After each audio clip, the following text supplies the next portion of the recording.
Thank you. Senator Warren. Thank you, Mr. Chairman. So I want to ask a simple question. How would you describe the New York Fed's supervisory responsibilities? What are you supposed to do and what are you not supposed to do?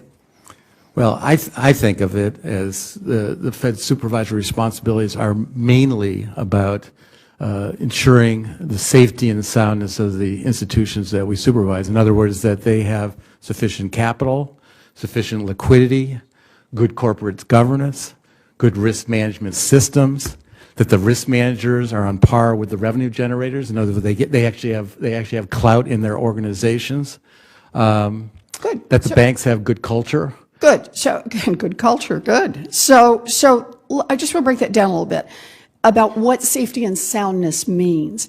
Are there bank transactions that are perfectly legal, but that could threaten the safety and soundness of a bank or of the broader financial institution? I think that there are financial transactions that could pose reputational risk to the bank, that could damage the bank, and I think I think those type of transactions would need to be evaluated. I'm sorry, need to be evaluated. The question is, are there activities that are perfectly legal, but that could pose a risk under safety and soundness, and therefore should be shut down? If the reputational risks were potentially large enough to threaten the integrity of the institution. That was the question, to threaten the safety and soundness. I think it's certainly a possibility. Okay, so illegality is not the test. The test is what threatens the safety and soundness, and it's possible to have an activity that's perfectly legal. I think it's possible. But that threatens the safety and soundness either of the financial institution or of the I think it's possible. Or of the larger financial system. Okay, good. So what about a transaction that does not threaten the safety and soundness of the bank, but is arguably illegal? That is, the Fed would have a credible argument that the transaction is illegal, but the bank might be able to show in court that the transaction is legal.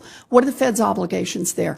Well, I think if we think a transaction may be illegal, it's appropriate for us to refer it to the enforcement authorities. Okay, so if you think that it's arguably illegal, you think you should go ahead and enforce at that point? Absolutely. Okay. And I often describe our federal regulators as the cop on the beat. That is, they're out there to look for illegal or unsafe conduct, try to stop that conduct before it happens. Is that an accurate way to describe what the New York Fed supervisory role is? I would characterize it slightly different. Our main goal is to ensure the safety and soundness of the institutions that we supervise. If in the process of doing that we see behavior that we think is illegal, then our job is to refer it to the enforcement agencies. But I don't really think of it as quite as the way you characterize it, as cop on the beat. I think of it more like a fire warden to make sure that the institution is run well, so that it's not going to catch on fire and burn down, and managed in a way that if the institution is stressed, that it doesn't collapse and threaten the rest of the financial system. So I think there is a enforcement element to it. But I don't think our primary purpose as supervisors is really the cop on the beat. Now, that doesn't mean that if we see something, we should walk by it and ignore it. I don't think that's the case at all. But you don't think you should be doing any investigation? You should wait to see if it jumps in front of you? Well, because I think our primary focus on supervision is ensuring that the bank is safe and sound, that is run well. That means you need to know enough about the bank's activities, not just illegal activities, but all of their activities, so that you can stop any activity, illegal or not, that threatens the safety and soundness either of the bank or of the financial system. And yet you think you shouldn't be investigating them? But I think I don't understand what the distinction is. Well, I think what you're proposing is something that I think would be very difficult to do in practice, which is us sort of evaluating every transaction that the bank does on a transaction by transaction basis. And I just don't think that's practical. Look, I understand, just like any cop, you make decisions about when you're going to investigate more and what you think is suspicious and where you're going to look for things, and I understand that. But that's what it means to be a cop on the beat. So I'll give you an example on reference rates. once we, became aware of the problems in LIBOR, we started to look at the bank's reference rate setting behavior more broadly. So if there is a... Fair enough. Do you wish you'd looked a little earlier? Well, my point is... Excuse me. Do you wish you'd looked a little earlier? I think it's fair to say. Maybe investigated a bit more before they had cheated people for years? But my point is, once we become aware of something, of course we're going to investigate it. But the notion that we're going to be aware of everything that's going on in these large institutions in real time, I just don't think I'd just like to hear you say that you're really going to try to investigate things, though. And I think LIBOR is not an example that works for you. I think you should have been investigating a whole lot earlier. But I tell you what, let's take a look at this. We've got our safety and soundness. We at least can agree on that this is important. It's not just illegal behavior that you stop. It's any behavior that threatens safety and soundness of the bank. And illegal behavior if you happen to stumble across it, which I think is what you said to me. So let's focus. I wouldn't say stumble. I would say see. But you're not looking. No, we're looking. Our eyes are open. All right. So let's take a look at the cases from the Segura recordings. Let's focus on the deal between Goldman Sachs and this Spanish bank, Santander. Michael Silva was the New York Fed's head supervisor assigned to Goldman. And he said he had concerns about the Goldman-Santander deal, but he was reined in, this is his quote, by the New York Fed's general counsel, Tom Baxter. Now, do you think it was appropriate for Mr. Baxter to rein in Mr. Silva? Well, I'm not sure that that's actually what happened. The way I understand it is This is the quote from the person who says he was reined in. Well, that may be the way he was experiencing it at the time, but let me tell you what I think actually happened. That the transaction went to the legal department of the Federal Reserve Bank of New York to be evaluated about whether it was legal or not. And the legal group in the New York Federal Reserve Bank of New York determined that the transaction was legal. Now, Michael may have felt that he was being reined in because he would have liked the transaction to be illegal, so he had a stronger basis. Let's stop right there, Mr. Dudley. The reason we spent all that time talking about safety and soundness is I thought that what we established, and I thought that part we agreed on, is that the test for safety and soundness is not whether or not the activity is legal or illegal. The test is whether or not it might threaten the safety and soundness of the financial institution. And I recall that when we talked about illegal behavior, you said, I think it was just a couple of minutes ago, that it was appropriate for the New York Fed to shut down activities that were arguably illegal. Not to wait until you could prove they were illegal, but that were arguably illegal, even if the institution might be able to defend itself in court, indeed, if it might be able to win in court. I'm pretty sure that was the question I asked, and I'm pretty sure that's what you said yes to. We made a determination that the transaction was legal. So we had eliminated the issue of whether it was illegal or not illegal. We made a determination. Then we went back to the Bank of Spain and asked them what was their view of the transaction. So here's what I don't understand. You're supposed to be supervisors. Right. Did the general counsel have more information than the lead supervisor in this case?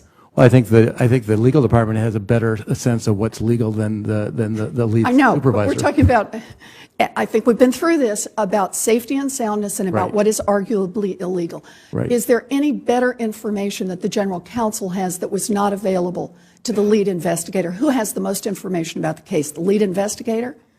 Well, I think the lead investigator probably has the most information about the case, but I think the general counsel and the legal department has a better view on whether the transaction is legal or not. I mean, the key point here is, did the transaction threaten the reputation of Goldman Sachs to threaten its safety and soundness? And the conclusion made by the supervisory team was no, not in this case. Now, let's be clear. Now, could the it? Supervisory team. No, this is not what Mr. Silva has been quoted as saying. He said he wanted to investigate more. He said he wanted to go further. He gets reined in, and he gets reined in by general counsel. But I think this goes back to the cultural question we asked earlier: why it is that you're not trying to empower the investigators. But we did investigate. All right. We went to the Bank of Spain. Well, the Bank of Spain. So let's talk about that. Okay. You described this deal as, your team identified the deal as shady, right? I think this was the team did. And as Michael Silva, who's the lead examiner here said, the deal with Goldman was, quote, designed to help Santander artificially enhance its capital position.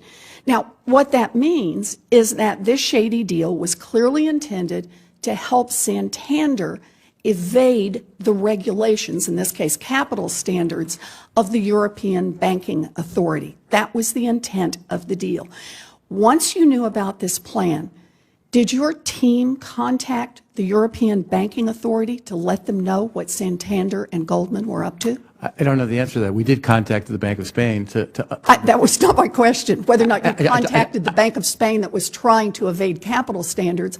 My question is, did you contact your counterparts on the regulatory side? I don't know the answer to that, Senator. Is there any evidence that you ever got in touch with them? I just don't know the answer to that question. You know, I don't understand why this wouldn't be a priority. You come across a deal where two parties the transaction was not a together. secret. It was disclosed. It wasn't a secret. It wasn't like this transaction was held in the, it was in the dark. It was publicly disclosed. What was not disclosed about this transaction is the capital standard and what the intent of this deal was. And that was to help Santander evade its capital standard. In other words, to help it evade its regulator. That's the European Banking Authority, and apparently you didn't inform them about what they were up to. You know, I just want to say on this, we've talked about the report that Professor Beim did, and there are two parts to the supervisory process: recognizing the potential problems and then acting on them. And the point he makes in his report, I just want to quote from it, is the problem of recognition is hard, but he goes on to say, the problem of action is yet more difficult. We find that during the run-up to the recent crisis, many potential issues were identified, but did not ring alarms and were not acted upon.